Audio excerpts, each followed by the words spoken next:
वृक्षा सदभी समम सदा। ठीक है, तो यहाँ पे आप देख सकते हैं क्या क्या चीजें कहा गया है। यहाँ पे पत्र शाखा मतलब कि क्या क्या कहते हैं, डालियां और पत्ते। क्या क्या होता है, डालियां और पत्ते। और क्या है, त्वक मूलम है ना। त्वक मतलब होता है त्वचा, त्वक मतलब क्या होता है, त्वचा। और मूलम मतलब होता है जड़ें, है ना। फूल फलम है ना, तो क्या हो जाता है, फूल और फल।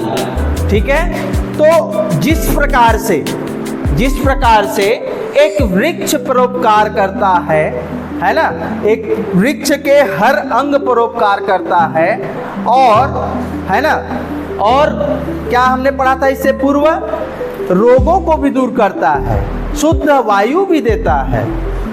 कौन करता है ये सब चीजें, वृक्ष। आपसे कुछ मांगता है क्या, कुछ मांगता है आपसे, वो परोपकार करता है अपने से ही बिना बोले। इस सृष्टि के नियम के अनुसार वो भी आया है, और पेड़ के उगने से ही हमारा वायु शुद्ध हो जाता है। हर फल फूल शाखा डालियां है ना, और क्या है, त्वचा और जड़ें, ये सब चीजें क्या हो जाती है, ये सब लाभप्रद देते हैं। हर एक पेड़ के अलग अलग हिस्से हमें अलग अलग कार्यों के लिए होता है। कोई लकड़ी के लिए यूज करता है, कोई फल के लिए करता है ना। तो ठीक उसी प्रकार से सज्जन व्यक्ति भी है ना, जिस प्रकार से ये पेड़ जिस प्रकार से कर रहा है, उसी प्रकार से सज्जन व्यक्ति की तरह है ना, वृक्ष अपने हर अंग को परोपकार करते हैं और रोगों को दूर भगाते हैं। ठीक है, हमारे पाठ में दिया गया है ना, क्या किया गया है, संतों के समान ही है ना, कौन, वृक्ष। कौन, वृक्ष। सज्जनों की तरह ही या संतों के समान ही है ना, तो कौन, वृक्ष। तो यहाँ पे कहा गया है प्रत्यंगे रूपम कुर्वन्ति है ना, वृक्षा सदभी समम सदा है ना, वृक्षा सदभी समम सदा। संतों के समान ही कौन, वृक्ष अपनी क्या, त्वक शाखा पत्र मूलस्य है ना। क्या क्या चीजें कहा हमने, त्वक शाखा पत्र मूलस्य है ना, पुष्प फलम रसादिभी, पुष्प फलम रसादिभी मतलब कि वृक्ष अपनी त्वचा, शाखा है ना, और क्या, पत्ते, मूल है ना, और क्या चीजें कहा गया है, पुष्प, फल और रसादि भी मतलब रस आदि से। किससे, रस आदि से सभी अंगों का है ना, प्रत्यंगे रूपम कुर्वन्ति, प्रत्यंगे रूपम कुर्वन्ति सभी अंगों से प्राणियों का उपकार करते हैं। क्या करते हैं, प्राणियों का उपकार करते हैं। तो यही चीजें कहा गया है, प्रत्यंगे रूपम कुर्वन्ति वृक्षा सदभी समम सदा है ना। किस समान, सज्जनों की तरह या सज्जनों के समान है ना, या संतों के समान ही वृक्ष अपनी त्वचा, शाखा, पत्ते, मूल, पुष्प है ना, और फल, रस आदि सभी अंगों से प्राणियों का उपकार करते हैं। तो इससे आप लोग को क्या सीखने को मिल रहा है, हमें भी निस्वार्थ रूप से, एक नैतिकता है हमारे अंदर, हमें भी निस्वार्थ रूप से हर लोगों को मनुष्य के लिए परोपकार करना चाहिए, इस समाज के लिए परोपकार करना चाहिए, इस पूरे वसुंधरा के लिए, इस संसार के लिए परोपकार करना चाहिए। ना शब्द नहीं होना चाहिए या उसमें स्वार्थ छिपा नहीं होना चाहिए। और हमें कौन सीख सिखलाता है, यह वृक्ष सिखलाता है। ठीक है, ये हमारे जीवन की नैतिक मूल्यता है। क्या है, ये हमारे जीवन की नैतिक मूल्यता है। वस्तुनाम गम्यते संगिनाम गुणा वैद्य नापित हंत्रणाम हस्ते सुशूरिका यथा। चलिए देखते हैं संगति का प्रभाव कैसे होता है। ठीक है, यहाँ पे एक वस्तु है, यहाँ क्या है, एक वस्तु है। कौन सी वस्तु है, छुरी। क्या है, छुरी। लेकिन छुरी का गुण, जैसा व्यक्ति जैसा उसका कर्म उसी आधार पे वो जाना जाता है। ठीक है, तो यहाँ पे आप देख सकते हैं हमने 3 चीजें लिया हुआ है। एक पहला वैद्य, जो कि जीवन का रक्षक होता है, चिकित्सक है, आपके जीवन को बचाता है। क्या करता है? आपके जीवन को बचाता है। दूसरा नापित, नापित मतलब होता है आपका नाई। क्या होता है? नाई। नाई जो होता है वो क्या करता है? कैंची से क्या काम करता है? बाल काटने का काम करता है, आपको सौंदर्य और उपयोगी मतलब एक बाल अच्छे रूप रंग में आपको ढालने का कार्य करता है। और उसी तरीके से इस वस्तु का कूट धारण निर्भर करता है किसी हंताणाम मतलब हत्यारे को, कोई हत्यारे को जो हंता है, विनाश करने वाला है, जो मारने वाला व्यक्ति है, उसके लिए कहा गया है। तो इसी को कहा गया है केसाम चिदपि वस्तुनाम गम्यते संगिनाम गुणः हस्ते छुरिका यथा।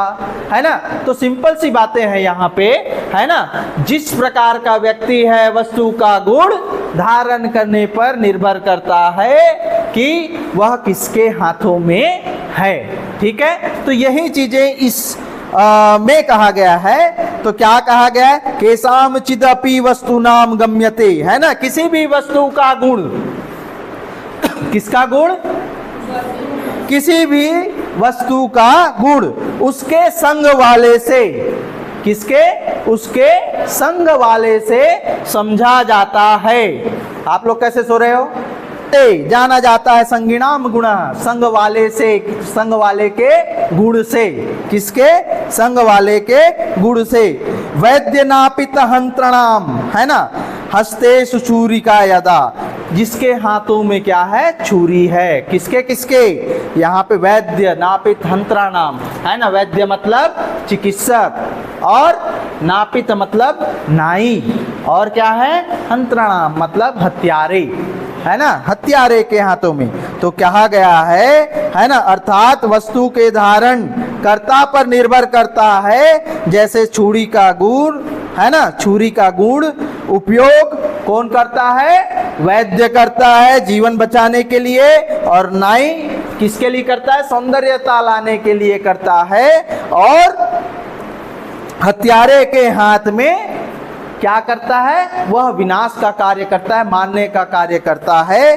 तो हम यह कर सकते हैं छुरी का गुण का उपयोग, है ना, क्या कर सकते हैं? वैद्य नाई और हत्यारे के हाथ में देखकर पता चलता है। तो इसीलिए हमने कहा संगति का प्रभाव, अगर आपके पास जैसी संगति है वैसे ही आपके क्या होंगे? कार्य होंगे। ठीक है, तो नेक्स्ट कीजिए। रिपवो भवति प्रज्ञहता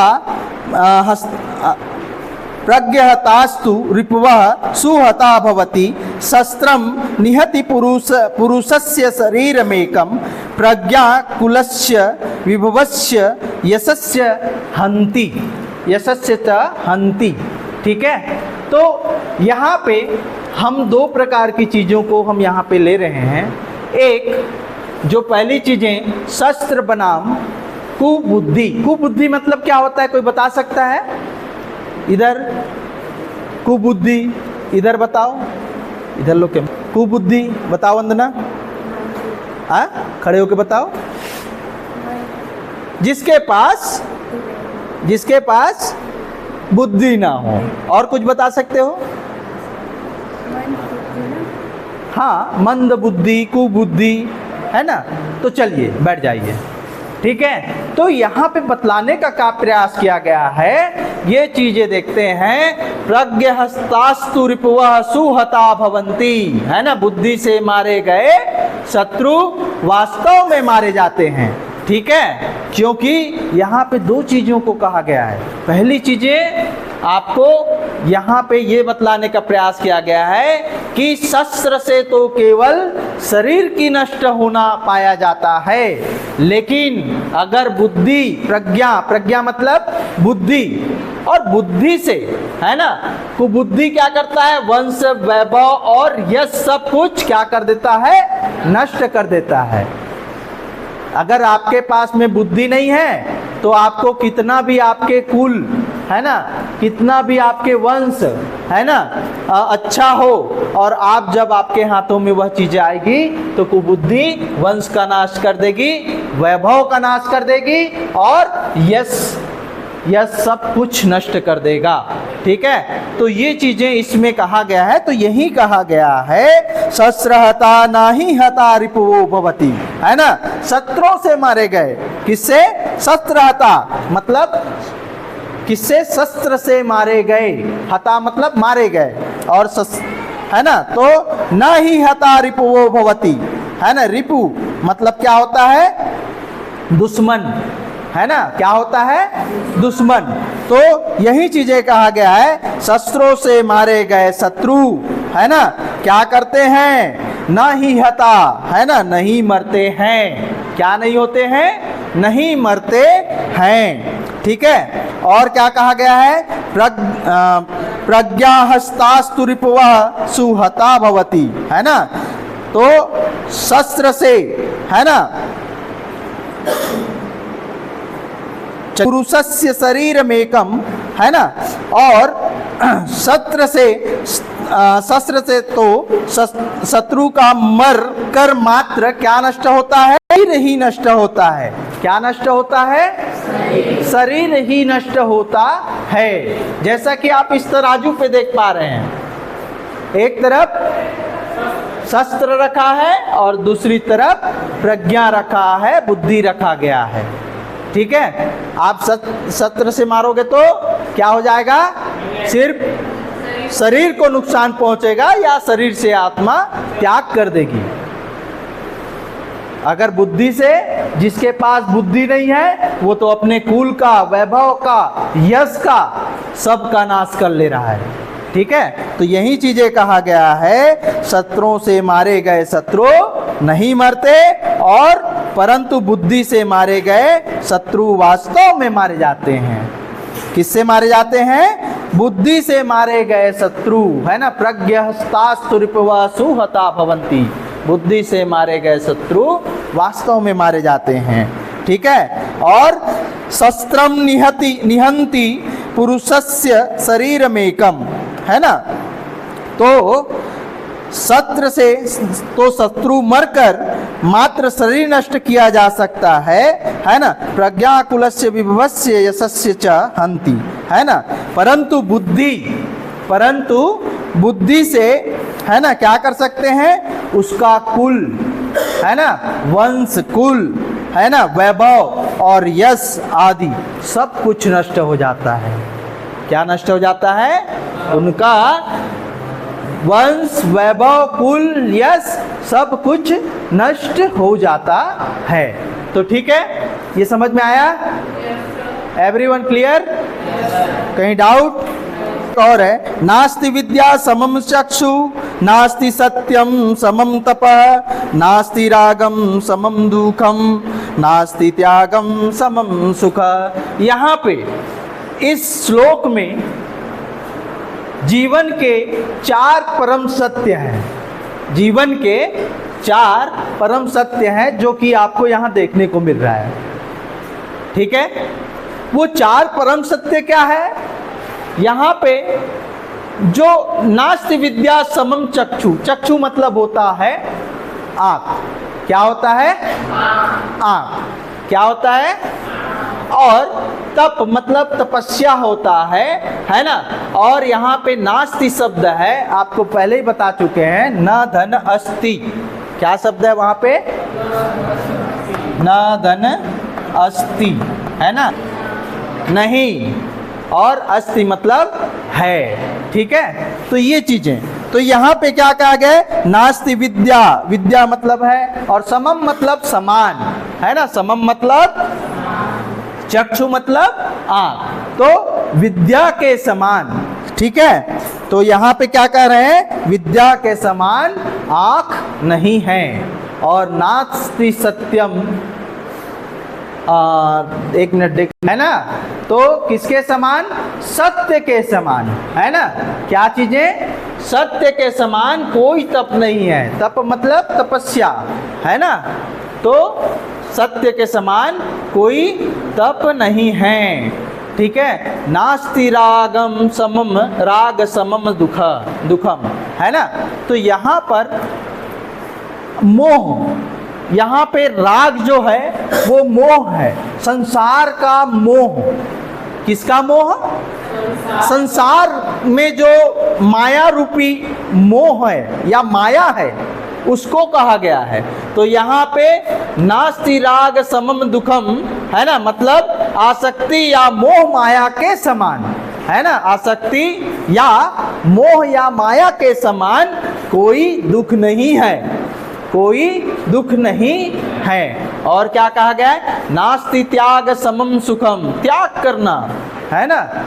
आप लोग देखे होंगे कभी कभी ऐसा होता है, कोई चीज़ें एक हो और उसको आप उठा करके उसको खुशी खुशी दे देते हो, आपके जो मन में आप प्रफुल्लित होते हो, ये खुशी आती है, वो चीज़ें आपको कोई नहीं दे सकता।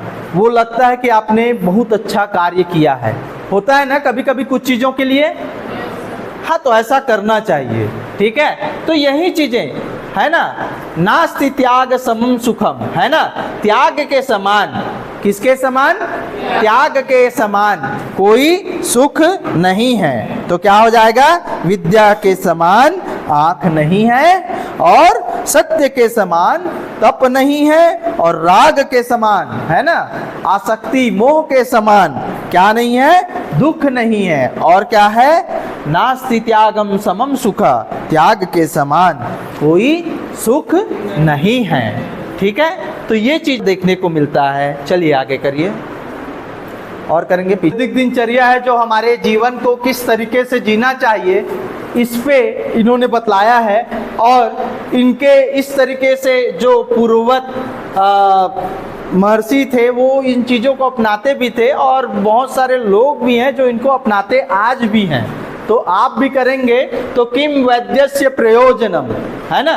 तो वैद्य का क्या प्रयोजन, भाई ना आप बीमार पड़ेंगे ना कुछ होंगे। तो इसी चीज के लिए ये चीजें कहा गया है, इसको हमें भी अपनाना चाहिए समय पर। ठीक है, तो यही चीजें हम देखते हैं। दिनांते पिबेत दुग्धम, निशांते च पिबेत पयः, भोजनांते पिबेत तक्रम, किम वैद्यस्य प्रयोजनम। दिनांते, दिन के अंत में, कब, यहाँ शब्द दिया गया है दिनांते, दिन धन अंते। कौन कौन सा शब्द होगा वहां पे, तीन धन अंते। ठीक है, तो अंते, अंते मतलब अंत में, अंते मतलब अंत में। धन्यवाद आप सभी साथियों का कि आप लोगों ने इस पाठ को बड़े अच्छे ढंग से, रोचक ढंग से पढ़ा। जहाँ समझ में आए पूछ लीजिएगा, अन्य पाठ में इसको अपन यूज़ करेंगे। दूसरी चीज़ें जो हमारे दैनिक मूल्यता से लेकर के हमें बहुत सारे कूट कूट कर जो पाठ में बहुमूल्य खजाने जो छुपी हुई है, उसको आज हम यहाँ पे समझने का प्रयास किए। और मुझे ऐसा लगता है कि आप भी अपने जीवन में इस बहुमूल्य खजाने को अपने जीवन में आत्मसात करेंगे और अपने नैतिक जिम्मेवारी समझ के उसको पूर्ण करेंगे। तो आप सभी का बहुत बहुत धन्यवाद।